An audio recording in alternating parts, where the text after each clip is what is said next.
और चलिए ब्रेक के बाद बढ़ते हैं आगे। अयोध्या में दोनों पक्षों ने राम मंदिर मुद्दे में सुप्रीम कोर्ट की ओर से मध्यस्थता की पहल का स्वागत किया है। दरअसल आपको बता दें कि इलाहाबाद में भी अखाड़ा परिषद से सुप्रीम कोर्ट ने इस फैसले को सराहा है। अयोध्या में सुप्रीम कोर्ट के आदेश पर निर्मोही अखाड़ा ने कहा है कि अयोध्या तो भगवान राम की जन्मस्थली है, इस पर मुस्लिम अपना दावा ठोक रहे हैं, दावा जो है छोड़ दें। उधर बाबरी मस्जिद के मुद्दई हाजी महबूब ने कहा है कि हम तो काफी पहले से ही चाह रहे थे कि दोनों पक्ष इस मामले में बैठकर जो है बातचीत करें और इस मामले का निर्णय हो। सुप्रीम कोर्ट ने मंगलवार को अयोध्या विवादित ढांचा मामले की सुनवाई के दौरान कहा कि बातचीत से ही विवाद सुलझे तो अच्छा है। कोर्ट ने कहा कि इसके लिए जज भी आगे आने को तैयार हैं। कोर्ट ने कहा कि जरूरत पड़ी तो जज भी मध्यस्थता करने को तैयार हैं। इस मामले की अगली सुनवाई जो है वो 31 मार्च को होगी।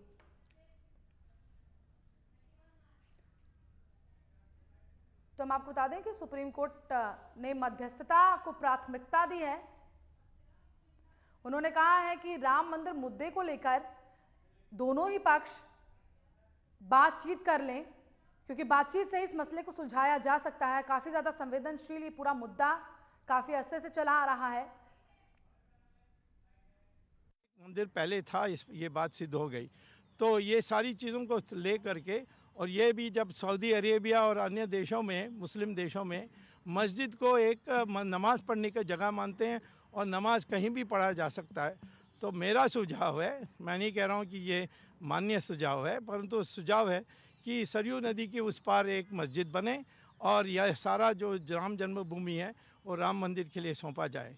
तो ये हम चाहते हैं कि न्यायाधीश एक मीडिएटर, ये जो मध्यस्थ करने के लिए कोई एक न्यायाधीश को का नाम सुझाए, और मैं आशा करता हूं कि अगले फ्राइडे में, ये आने वाली शुक्रवार नहीं, अगले शुक्रवार, उसके बाद जो अगले शुक्रवार है उसमें ये फैसला कोर्ट की तरफ से अपेक्षित है। हम समझौता करने के लिए तैयार हैं। मस्जिद बने, मंदिर बने, उसके अलग अलग जगह हैं। एक के प्राणी प्रतिष्ठा के कारण राम जहाँ पैदा हुए वही है, उसको बदल नहीं सकते, और मस्जिद तो कहीं भी बना सकते हैं। सड़क में भी नमाज़ पढ़ते हैं मुसलमान, और सऊदी अरेबिया में अपार्टमेंट बिल्डिंग बनाने के लिए या रोड के लिए वो मस्जिद को हटाते हैं, तोड़ते हैं। तो इसीलिए मैं समझता हूँ कि इस रचनात्मक सुझाव को मुस्लिम समुदाय मान ले तो सबसे अच्छा होगा, परंतु बातचीत से ही ये फैसला होगा और कोर्ट की अंतिम फैसला इस पर होगा। तो कोर्ट ने कहा कि हम तो चाहते हैं कि आप दोनों साइड्स बैठकर इसकी फैसला करें और फिर हमारे पास आए उसकी एक समाधान के साथ। तो मैंने कहा कि वो बैठने के लिए आपकी आदेश की आवश्यकता है। इस पर तीनों न्यायाधीशों ने आपस में सलाह की थी 5-10 मिनट के लिए, और फिर उन्होंने ये कहा कि इस पर आप अगले शुक्रवार, माने ये आने वाली शुक्रवार नहीं, उसके बाद जो शुक्रवार है उसमें आपका दोबारा आप आकर इस पर उठाइए, प्रश्न उठाइए, और हम आपको बता देंगे कि कैसे आगे बढ़ना है। मैं समझता हूँ कि हम तो शुरू से तैयार हैं कि मस्जिद भी बनना चाहिए, मंदिर भी बनना चाहिए, परंतु मस्जिद को सरयू नदी की उस पार बननी चाहिए, और ये जो ज़मीन है राम जन्मभूमि, वो संपूर्ण रूप से राम मंदिर का होना चाहिए। मुद्दे के एक था कि वहाँ राम का जन्म हुआ या नहीं, इसी बात को लेकर के लाखों लोगों के बलिदान हुए, इसी बात को लेकर पूरा आंदोलन चला। 3 जजेस की जो बेंच थी उसने इसकी पुष्टि कर दी, इस पर किसी में भी कोई मतभेद नहीं था, और दोनों समुदायों के लोगों ने उनकी उस घोषणा को सुना, उसकी पुष्टि को सुना, और उस पर कोई प्रतिक्रिया नहीं हुई, यानी कि वो एक स्वीकृत निर्णय हो गया। अब बात रह गई है कि ज़मीन किसकी है, और इसमें माननीय सुप्रीम कोर्ट ने जो कहा है कि ये विवाद कोर्ट के बाहर भी सुलझ सकता है, ये हमारे भारतीय संविधान में इसको मान्यता है, और इसलिए इस दृष्टि से ज़मीन किसकी है इस बात को बाहर बैठ करके सुलझाया जा सकता है। और जिसकी भी ज़मीन हो, अगर वो साबित हो जाए तो वो रामलला के लिए अपनी ज़मीन भेंट कर दे, इससे बड़ी गिफ्ट और कोई हो नहीं सकती। का जो पूरा मामला कैसे सुप्रीम कोर्ट में है, दोनों पक्ष मिलकर एक पूरा मसला सुलझाएं, ये सुप्रीम कोर्ट कह रहा है। तो सुप्रीम कोर्ट ने क्या कुछ कहा, उसके अलावा धर्म और आस्था से जुड़ा है अयोध्या का मामला, तो सुप्रीम कोर्ट ने इस पर टिप्पणी की है। राम मंदिर पर सुप्रीम कोर्ट ने क्या कुछ टिप्पणी की वो ग्राफिक्स के जरिए हम आपको बता रहे हैं। सुप्रीम कोर्ट के जज जो है वो मध्यस्थता को तैयार हैं। और उन्होंने कहा कि बातचीत करके मसले को सुलझाया जाए। कोर्ट से बाहर नहीं हुआ फैसला तो सुप्रीम कोर्ट तब दखल देगा, लेकिन पहले जो है दोनों ही पक्षों द्वारा इस पर बातचीत की जाए। इसके लिए जज भी इसमें मध्यस्थता करेंगे, दोनों पक्ष मिलकर मसला जो है सुलझाएं।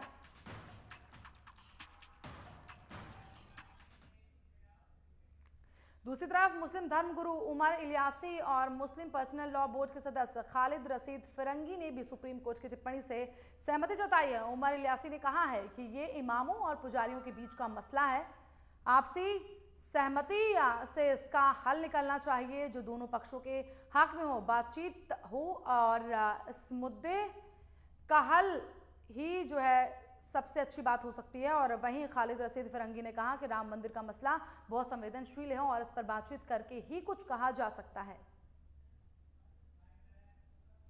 कि ये विषय एक काफ़ी अरसे से सुप्रीम कोर्ट में पेंडिंग है, जिसकी मिल्कियत का असल तो मामला है।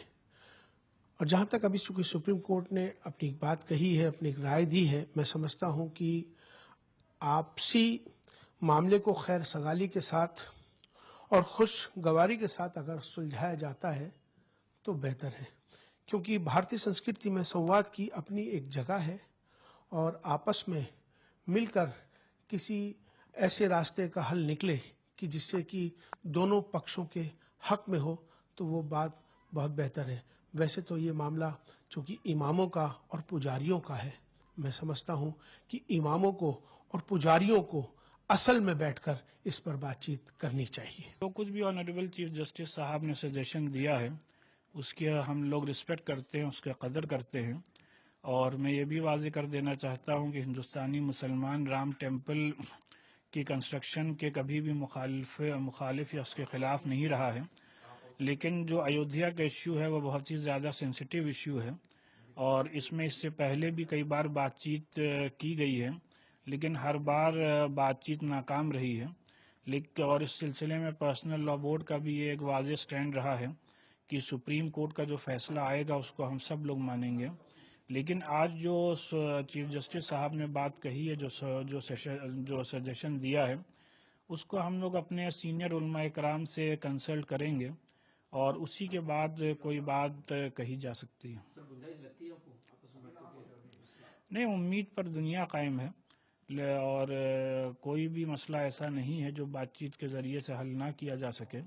इस वजह से हम लोग पहले अपनी कम्युनिटी में इसको डिस्कस करेंगे और उसी के बाद कोई बात। तो इससे पहले नवंबर 2010 में इलाहाबाद कोर्ट ने राम मंदिर के मुद्दे पर सुनवाई की थी और विवादित स्थल को 3 हिस्सों में बांट दिया था। हम आपको ग्राफिक्स के जरिए समझाते हैं कि किस तरीके से सुप्रीम कोर्ट द्वारा इस पर आदेश दिया गया और क्या कुछ कहा गया। तो विवादित स्थल को 3 भागों में बांटा गया। एक हिस्सा जो है सुन्नी वक्फ बोर्ड को मिला, तो वहीं जो दूसरा हिस्सा है वो निर्मोही अखाड़े को मिला। तो 3 हिस्सों में यहाँ पर सुप्रीम कोर्ट ने जो है बांटा था 2010 का ही पूरा फैसला। और एक हिस्सा जो मिला हिंदू महासभा को मिला। 3 भागों में विभाजित कर दिया था सुप्रीम कोर्ट ने। एक हिस्सा जो है सुन्नी वक्फ बोर्ड को मिला, हिंदू महासभा को मिला और उसके अलावा जो तीसरा हिस्सा है वो निर्मोही अखाड़े को मिला। 2010 में इलाहाबाद हाईकोर्ट ने राम मंदिर के मुद्दे पर सुनवाई की थी और विवादित स्थल को 3 हिस्सों में बांटा था। हालांकि अभी पूरा मामला जो है सुप्रीम कोर्ट में है, सुप्रीम कोर्ट अब इस बारे में मध्यस्थता करने की बात कह रहा है।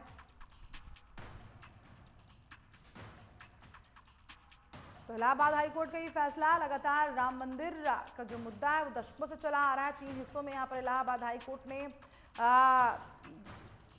इस पर फैसला दिया था, सुनवाई की थी और 3 हिस्सों में बांट दिया था। एक हिस्सा हिंदू महासभा को मिला, उसके अलावा दूसरा हिस्सा सुन्नी वक्फ बोर्ड को मिला, उसके अलावा जो तीसरा हिस्सा है वो निर्मोही अखाड़े को दिया गया। और अब फिर से सुप्रीम कोर्ट इस पूरे मामले पर सुनवाई कर रहा है और दोनों ही धर्मों द्वारा अपने अपने दावे जो है इस पर ठोके जा रहे हैं।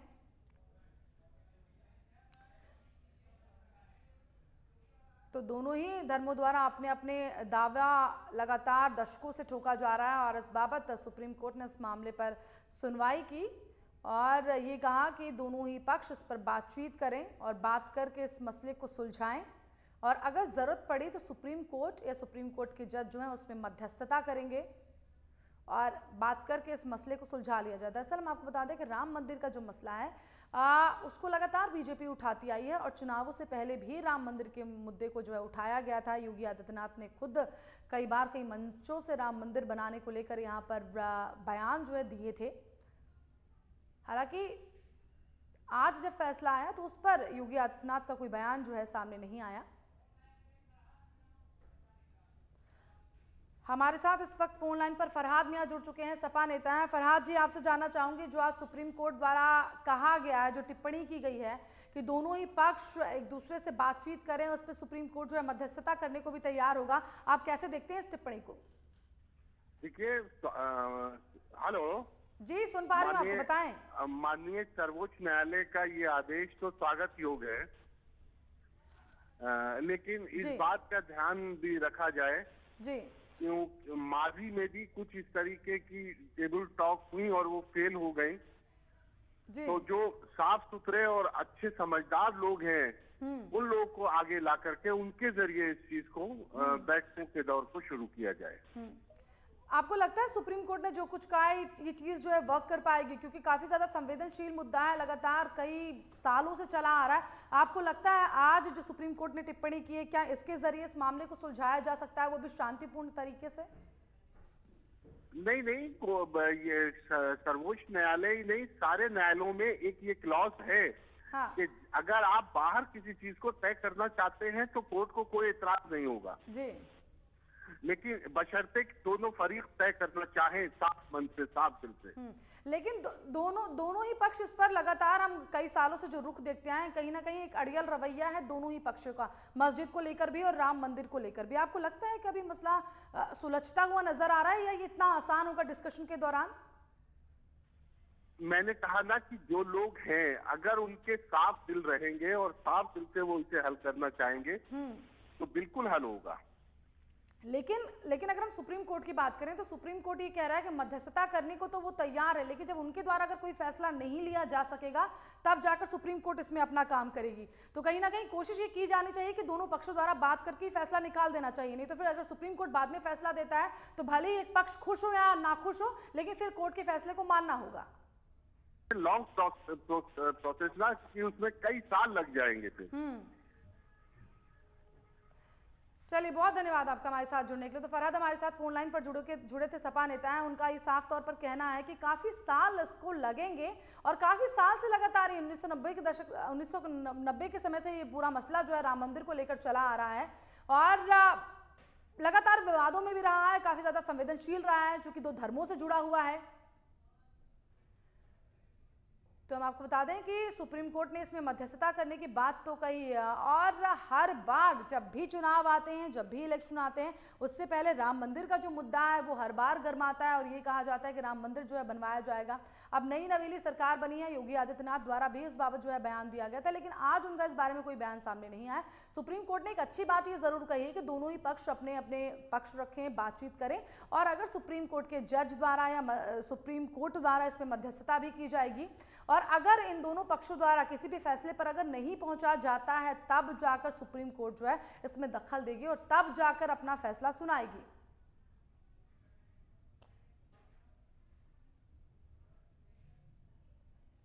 तो हम आपको बता दें कि राम मंदिर मुद्दे को लेकर लगातार संवेदनशीलता जो है बढ़ती जाती है और उसके बारे में बोलने से पहले भी कहीं ना कहीं जो तमाम नेता हैं सोचते हैं, क्योंकि मुद्दा जो है काफ़ी ज़्यादा संवेदनशील है, दो धर्मों से जुड़ा हुआ है, उनकी आस्थाओं से जुड़ा हुआ है, राम मंदिर से जुड़ा हुआ है और मस्जिद से जुड़ा हुआ है और दोनों ही धर्मों के लोगों द्वारा अपने अपने दावे जो हैं राम मंदिर बनाने को लेकर या मस्जिद बनाने को लेकर ठोके जाते रहे हैं और उसके मद्देनज़र लगातार ये मसला कई सालों से विवादित भी रहा। राजनीति में भी ये मसला जो है खूब इस्तेमाल किया गया, चुनावों के दौरान इसका इस्तेमाल किया गया, चुनावों के दौरान इसे प्रचारित किया गया और अपने अपने तरीके से इसके जरिए जो है फायदा लेने की कोशिश की गई।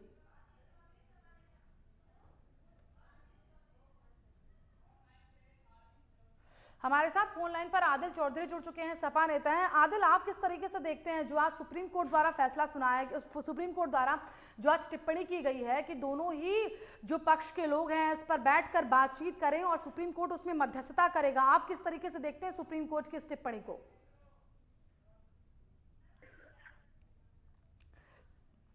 आदिल, मेरा सवाल आपसे यही है कि सुप्रीम कोर्ट ने आज जो टिप्पणी की है राम मंदिर को लेकर, आप उसे किस तरीके से देखते हैं? क्योंकि ये कहा गया है कि दोनों ही पक्षों द्वारा जो है बातचीत कर ली जाए, उसमें सुप्रीम कोर्ट जो है मध्यस्थता करने को तैयार है। देखो, जो सुप्रीम कोर्ट ने अपने आदेश दिए हैं और अपनी बात रखी है, कहा है, हमें मानना होगा कि सुप्रीम कोर्ट सही कह रहा है और दोनों ही पक्ष अगर हम बैठ के इस काम को कर लिया जाए तो इसमें कोई परेशानी वाली बात तो नहीं। अगर हमारे देश का कानून चाहता है कि राम मंदिर बने तो किसी को कोई आपत्ति नहीं होनी चाहिए। ये तो सब अकॉर्डिंग टू कानून के ही होगा ना। ये मुद्दा तो देखो आज भी उठ रहा था, पहले उठ रहा था। अखिलेश ने कौन सा मना किया था राम मंदिर को बनाने के लिए कभी? अगर कोर्ट में कोई केस लड़ता तो राम मंदिर तो पहले भी बनना था। जी जी आदिल, सुप्रीम कोर्ट द्वारा ये अच्छी पहल यहाँ पर की गई कि वो मध्यस्थता करने को तैयार है, लेकिन आपको लगता है कि राह आसान होगी या मुश्किल होगी? क्योंकि काफी अरसे से ये चीजें जो है चलती आई हैं, आपको लगता है इसमें अभी वक्त लगेगा, टाइम लगेगा अभी उसमें? देखो, कोर्ट के मामले में टाइम तो लगता है। कोर्ट देखते हैं हमारे जो उत्तर प्रदेश का सुप्रीम कोर्ट है, ये दिल्ली जो भी है, कोर्ट अब कितना टाइम लेता है और कितने टाइम में इसका फैसला सुनाता है। कहने का मतलब ये है कि काफी टाइम से मामला अटका हुआ है, इसे कोर्ट जल्दी से जल्दी फैसला सुनाकर एक तरफ करे, बनना है।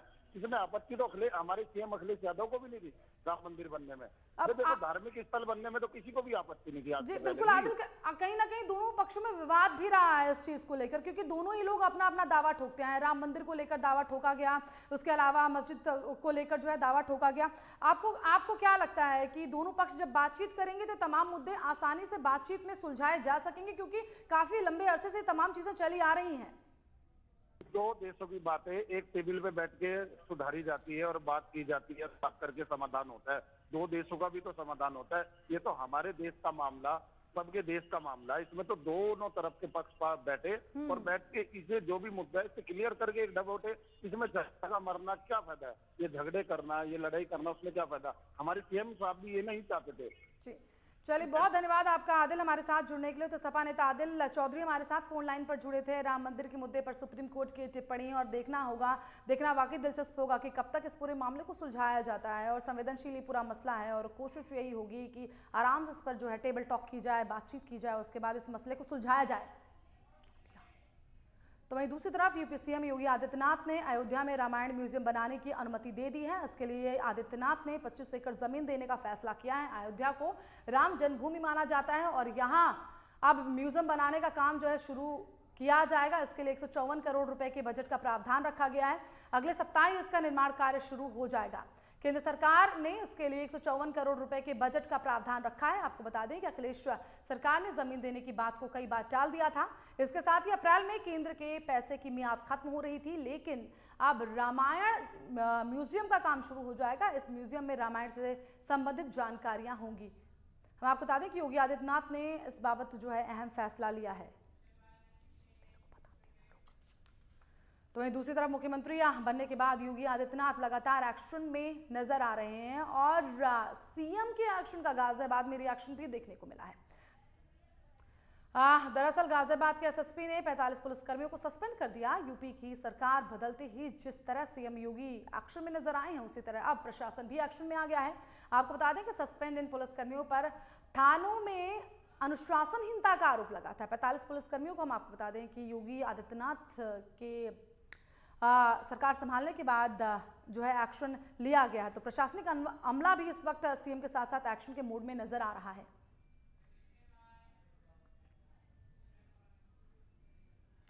तो हम आपको बता दें कि योगी आदित्यनाथ के साथ साथ एक्शन में प्रशासनिक विभाग भी दिखाई दिया, जहां पर 45 पुलिसकर्मियों को एसएसपी ने सस्पेंड कर दिया है। माना जा सकता है कि ये योगी आदित्यनाथ का जो असर है वो अब दिखाई देने लगा है, क्योंकि लगातार कड़े फैसले अब शुरुआती दिन से ही जिस तरीके से तेवर यहाँ पर दिखाए हैं योगी आदित्यनाथ ने, उससे समझा जा सकता है कि प्रशासनिक अमले में इस वक्त डर और भय व्याप्त है और कहीं ना कहीं उनकी कोशिश है कि अब योगी आदित्यनाथ के अकॉर्डिंगली ही प्रदेश को जो है चलाया जाए। हम आपको बता दें कि एसएसपी ने 45 पुलिस कर्मियों को सस्पेंड कर दिया। चलिए इसी के साथ इस बुलेटिन में केवल इतना ही, लेकिन आप देखते रहें साधना प्लस। नमस्कार।